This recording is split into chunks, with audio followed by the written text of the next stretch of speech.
I have Kentucky plates, so I can get away with stuff.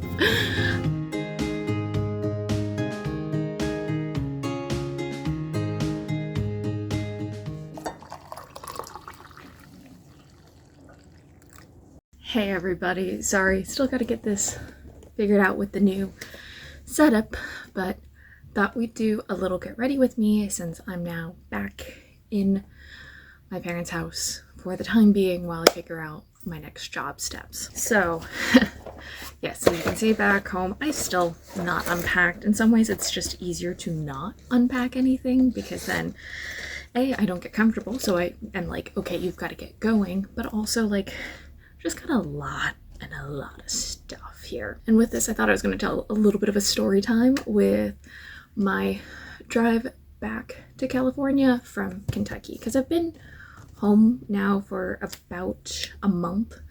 I got back officially on the 13th and I'm recording this on the 12th, so yeah, it's been almost exactly 4 weeks because I left February 10th and got back on February 13th. So you can see it was like a 4-day drive. And oh man, that was not an easy commute. I mean, the whole thing was quite exhausting. And also, sorry, I effectively ended up hitting the record really early. So didn't record any of my move because it was very, not rushed, but like I was running around a lot to try to pack up the rest of my apartment, because y'all saw it was usually very messy, and I had a lot of stuff because I'd had like lived there for 4.5 years and accumulated a decent amount of stuff, plus got a bunch of stuff from like specifically from my grandfather's house. So yeah, that was not easy. But so I got everything packed up.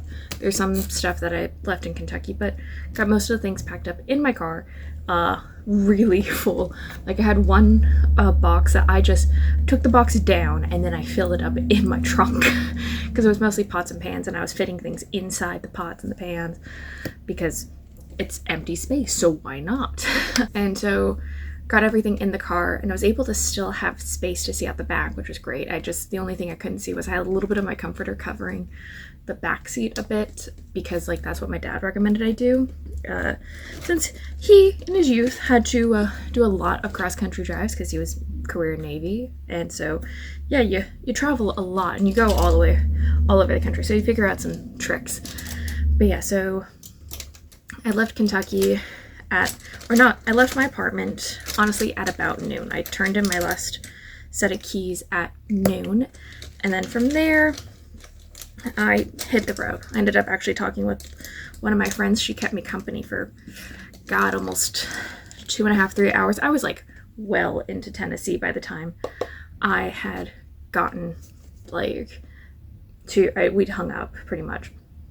And she was getting play-by-plays as I was driving. So also, I'm just going to mention, so with the drive, the original route that Google Maps had told me to take was taking the 40, which actually coincidentally goes along Route 66 pretty much, which I would have, if I'd had more time and I just wasn't like, I want to get back to California, I possibly would have done Route 66. However, with the drive, I'd looked this up beforehand. We were supposed to get a massive, I left aggressively because of a winter storm that was supposed to hit that night that I was leaving. So then and based off of the route, it was effectively, I was going to be driving through another storm like the next day, like another proper winter snowstorm. So I was like, we are not doing that. So instead, I still started off getting to the 40, because what you do, at least from Lexington, you take Bluegrass Parkway to the 65, because 65 goes straight down from Louisville, like Indy to Louisville, Nashville. So I met up with the 65, and then around Nashville, you take the 40. That was the portion of my drive, which that was fine. And like I said, I got to talk with one of my friends for hours, and she got play-by-plays of like all the weird town names in Kentucky, or just the fact that like they all have the same, like, not 5 names, but like there was no creativity in the names. There was a lot of British cities that were just like, it's like Glasgow and Somerset are right next to each other or something like that. It's kind of funny. But so I drove all the way down. I was just by myself. And the first day I made it all the way to Rock City, Arkansas. So I got pretty much most of the way through Tennessee and like got through Memphis. That was a funny one because I saw a sign like right after Memphis and seeing the like Bass Pro Shop pyramid. I think I was by that point in Arkansas, seeing a sign that was like, buy one firework, it's buy free, which my first thought was, oh, my cousin would love this, because this cousin of mine, she used to be a firefighter, but also like she is a big person for fireworks. There was an incident when I'd heard the story when she was a kid. She bought fireworks at like 14. It really annoyed my grandmother. And then also, literally, she used to live in Colorado, and then our grandparents lived in Wyoming. You can buy fireworks in Wyoming. So when we were all going up for some event, she bought fireworks for the younger kids. That was funny. But yeah, so got to Arkansas. It was raining. I was tired. I just remember going to this like Mexican restaurant that was right next door that was in like a Days Inn, and then just falling asleep. The next day, again, very rainy. There's actually some flood warnings because just a portion of the 40 goes right along a river that is like the freeway is pretty close to the river. So there was concerns about flash flooding. Luckily, we didn't have any. But oh my gosh, was the rain not great. Also with all of that, weird thing with Arkansas is they have a freeway, or like they have a car speed limit and then a truck speed limit. So it was like the cars were 70, the trucks were like 65. I actually ended up mostly going the same speed limit as the trucks because the rain was not coming down lightly. So just to have a little bit of an easier time for myself, I kind of stuck next to a lot of the trucks, not in their blind spots or anything, but just enough so that I felt comfortable. Always, of course, making sure my lights were on, because I don't know what is with so many drivers. They don't put the lights on. Some people assume like it's automatic. I was like, no, especially on these older cars, it is not automatic. Like my car, for example, which is a 2007, the only auto stuff is when it gets dark enough, they'll have the lights on. But if I have the windshield, no, I don't get there's no lights. And that was the same thing with my, like, the 2012 Kia that I had rented when I was working in Seattle. So yeah, no, that was not going well for me. Yeah, second day, I definitely had overexerted myself because I started off in pretty far northern Arkansas and made it all the way to Pesco. I don't know if I'm pronouncing it right because I also just kept on mixing up where the S and the C's were in this name. But I made it all the way there to Texas, which is about a 12-hour drive. And I hit a little bit of traffic after getting around Dallas. My initial plan had been to just make it to Big Springs. But then I kept on being like, oh, this is fine. This is normal. I can totally go further. I shouldn't have. Shouldn't have at all. Or maybe I just made it to Odessa, which is a pretty common place. But no, I just kept going and kept going. So it was another like hour out from Odessa by the time I finally stopped at the hotel I had reserved. Because that was a whole thing, because my initial reservation never like took, even though I thought I'd seen a confirmation. So I literally had to call and they set up the reservation for me. But yeah, that was not an easy one, especially because like at the very end, it was like that last little bit where it's dark, no lights. It's just me and the road and the occasional trucker, and it's hitting 80. Like there's nothing on either side of me because I'm in West Texas at this point, which West Texas is rough. And also on this point, I'd gone from the 40 to the 30 to the 20. Not easy. I mean, I got a lot of street cred because I made it a pretty decent trek through West Texas by that point. Like just through Texas, because I made it all the way around Dallas, Texarkana, some bigger cities. But yeah, I realized, because I got out of the car shaking because I didn't get to that hotel until like 9 o'clock. Also, or 9:30, I think. No, I think 9, because also in this whole thing, Google Maps didn't have the right address for this hotel. It was like at a different spot on the other side of the road. It kept on taking me to this travel lodge, and I was at the verge of tears until I finally figured it out where I was, because I was about to just go into another hotel and be like, screw it, I'll just bite the cost there. But yeah, I finally got to that hotel and I just crashed. I didn't even eat really that day. I think the only thing I had was a couple of granola bars because I didn't stop for food really, except for like the couple of times I had to go to a gas station to grab something. Like mostly go to the restroom and then I'd grab a little bite to eat, but that was it. that was an interesting trek, and I don't think I'd do it again, or if I would do it, I'd only go max 11 hours because I was really starting to struggle, but I did it. I think the other thing that would have been useful is if I had somebody else there with me, but I had nobody. It was just me, my thoughts, and the Frugal Friends book, which I did get most of the way through because I didn't start initially listening to it, because actually that's a big thing I've realized now with a lot of my drives is I cannot do like audiobooks or podcasts. I just need music. I need something almost mindless, but I just needed a little bit more to make sure I was going to be fine. But yeah, that drive was not easy at all.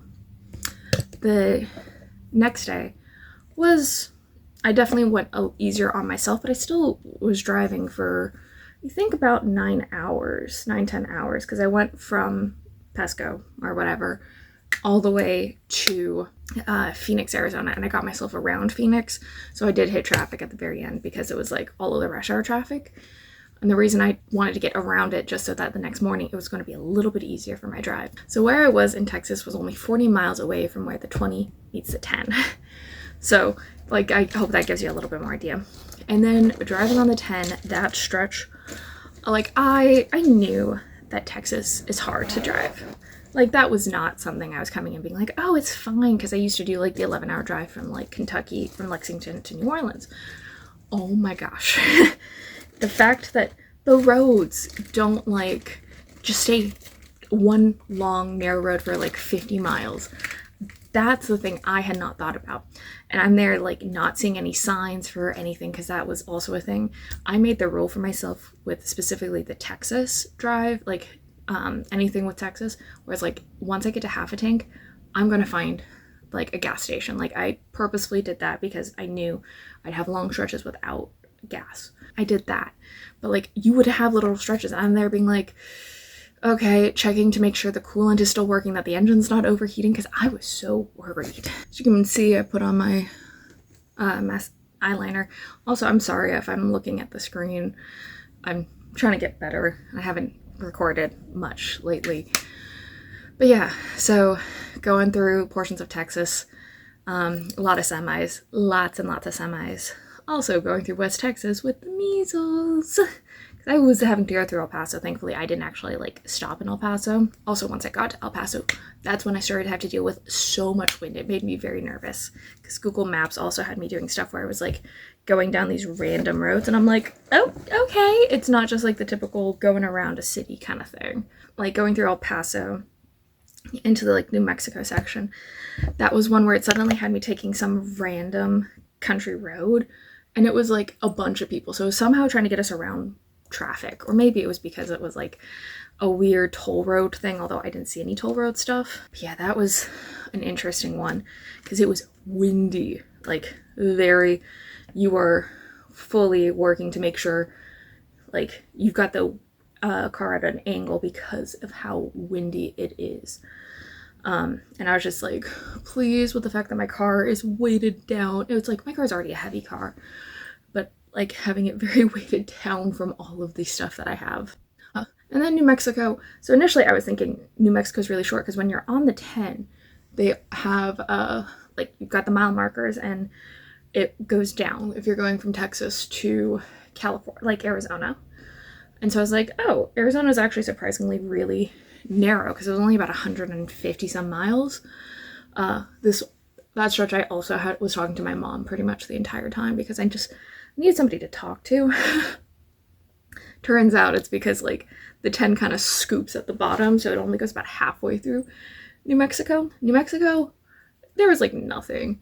The only thing I got was this photo because it just looked so like Western, like the Western movies of the 50s and 60s. Like it didn't feel real. However, the other problem with driving through New Mexico was like that wind, and it was dusty. So there was parts where instead of it being like foggy, it was hazy because of the dust. But it wasn't a full dust storm because they do have flashing signs in case of a dust storm. And with that one, they do also have signage telling you what to do in the case of an actual dust storm, which was good because I had no idea. Turns out, at least what they recommend is pull over and do not touch your brakes. Just kind of sit there, let it pass, and don't touch the brakes at all. And I'm assuming it's to prevent kind of like it from overheating. You also had a lot of signs. The big thing again you'll see is like no gas for like 40 plus miles, that kind of thing. So just be prepared if you're ever driving through the western part of the United States. And do not think if you can do a big drive on the East Coast that you can do like something east of the Mississippi that you can handle the west of the Mississippi. Because that was a bit of my problem. And it's more the mental, not the like physical side of it. I got into Arizona, and Arizona was actually really pretty dry. There's portions of it where it was like different rock formations and you're just kind of, ooh, lovely, pretty. So yeah, that was that drive. I do highly, like, it was fun, and I need to go back to Arizona because I actually have never, that was the first time I'd ever been in Arizona. The closest I'd been before was just having some flights that would connect through through Phoenix, but never been to Arizona despite it not being that far away. But like I said, I got to Phoenix around rush hour, which was that was rough, but like driving through Phoenix, that was fine. It was also the joke of like when I got to Phoenix, that was I saw both In-N-Out's, Carl's Jr. and Del Taco's, because I'd seen a Carl's Jr. in east of Dallas, which y'all are probably like, why are you so excited about a Carl's Jr.? Well, the other version is Hardee's, and so I've been living in places where it's been Hardee's, but I grew up with it being a Carl's Jr., so that was kind of the first indication of like, yeah, I am in, like, I'm more in the West. Yes, I already passed the Mississippi because like the Arkansas-Tennessee border is the Mississippi, but yeah, that was just like, ooh, I've made it closer. And then seeing In-N-Outs, yes, there are In-N-Outs in Dallas, but I didn't see any off at the freeway. But when I saw one in Arizona, I was like, yes, I am now fully like in the West. And then seeing like I said, a Carl's Jr., Del Taco, and In-N-Out all at the same corner, I was like, oh yeah, because again, Del Taco is like only a West Coast thing. Do I eat Del Taco? Oh heck no. I've had a weird experience at a Del Taco, but that was an interesting one. I also forgot to mention, I was so excited when I was in Texas and I saw longhorns. I was like, oh, they're here. I know that they would be, but like seeing it was kind of funny. The other thing that had thrown me off a bit, just because I didn't know about this being a thing, was the like border patrols. Because I had about 2 of them that I had to go through. One in New Mexico, because I saw it on the other side, effectively near El Paso, but I hadn't had to go through it because it was on the opposite direction. But the other one I had to, like, I dealt with was in New Mexico, and then one in California, actually, too. Because the last stretch was mostly getting myself to California. So I left early-ish in the morning out of Phoenix. And the hotel I was at was, like, right next to the 10. So by that point, I was just taking the 10 pretty much the rest of the way until I got to midway through California. I had never driven like through Joshua Tree ever. But yeah, I had never driven through most of like California before. My parents don't do road trips because they know that they handle road trips so differently that it's just easier to not drive together. So apparently I'm not putting on blush because I didn't think about that. Whoops. Oh well. I don't really eat anyway either, and I don't have any plans for today. I just kind of wanted to check up with everybody.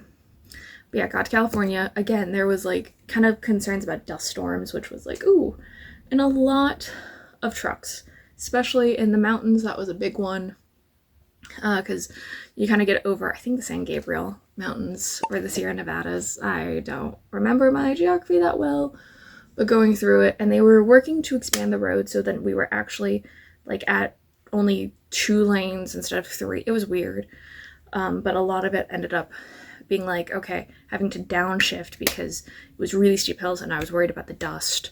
So that was interesting. Plus actually getting through a different mountain range, they had full on like just truck lanes. So in case they got caught, and I was kind of going slow because I was not used to it. Plus my car was really heavy. I probably annoyed people off, but I'm like, I have Kentucky plates, so I can get away with stuff.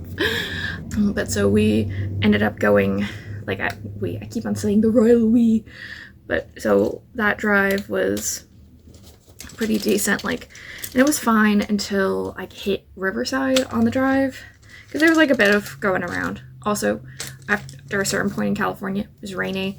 The clouds were in the mountains, so like I was in like one side of the mountain and you could look over a valley to see a different mountain, but you couldn't because the cloud like cut it off. It was like ground down cloud, so I couldn't see on the other side, which was weird. Got to Riverside. That's the only place I hit, the initial place where I hit traffic, because it was just around UC Riverside, which was reasonable. And then just the rest of the trek was getting on the 22 and whatnot. And again, it was raining, and while it had been raining for a couple of days in California, it was still like, which in some ways was great because that means I didn't have to worry about like oil on the ground. Californians don't typically drive in rain, so it was not fun because I literally was getting off on the 22 and some guy was effectively stopped as he was trying to change lanes, and then I had to like honk at him when we were both getting off on the exit because he was on the same lane. I'm just like, dude, if you're this uncomfortable with driving right now, you should not be driving. But besides that, it was decent. Like, I got home and yeah, which I'm sorry for my complaining, but that's just kind of how this went in my life. It was a overall productive trip back. And then it just took me a while to get everything out of my car because I had definitely packed it very, very full. And it feels weird because I can't use most of my stuff because like my parents already have everything that we would need. So yeah. Ooh, this is literally giving like a streak. Let me try to dull that down a bit. Ugh. Yeah, that's pretty much my drive. And like, if you're wondering tricks that I use, lots of Celsius. Apparently I cannot do though now, like, or Alani's. I can't do peach Alani, at least when driving, because now it reminds me too much of when I was taking care of my nibbling. And that was, well, I love my nibbling. It was rough, like just taking care of a newborn and like a brand spanking new newborn. The other was a lot of Slim Jims, although Slim Jims are hard to like open up, and candy bars. My other go-to when doing drives is like gummy worms. Like, you kind of keep a large array of things.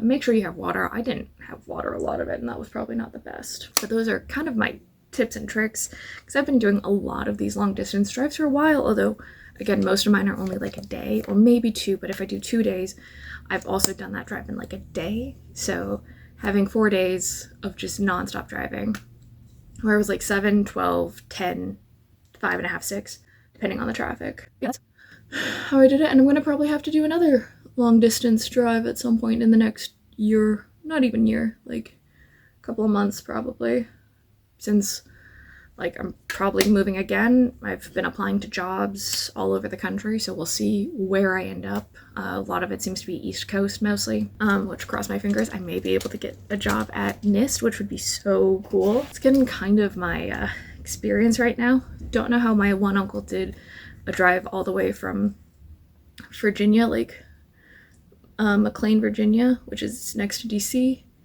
to San Diego in like 3 days. Especially with just like the cars of the 80s, but like he apparently did. And he was like, yeah. I was like, I'm not doing that one. I already took a slightly longer route. And actually with my drive, I had 3 or 4 possible routes. I had Route 66, the 40, which were, and taking that pretty much all the way down, those two nearly identical, but I decided against it because of the weather. I had the route I took, which went 40, 30, 20, 10. And then I had my oh shoot, which actually was going to have me go straight down to New Orleans, spend time with my sibling, and then just take the 10 across. And the only reason I had that option was because I was worried about a snowstorm that was hitting. And it was not a small snowstorm, actually. So that's why I kind of had that preparation just in case. Okay, so almost done. This Mario that you get for the Sephora birthday, I really like it. It's like a good color for me. Okay, so that's it. I hope you guys liked it. Try to keep up with my New Year's resolutions, and I'll talk to y'all later. Please remember to like, comment, share, and subscribe, and bye!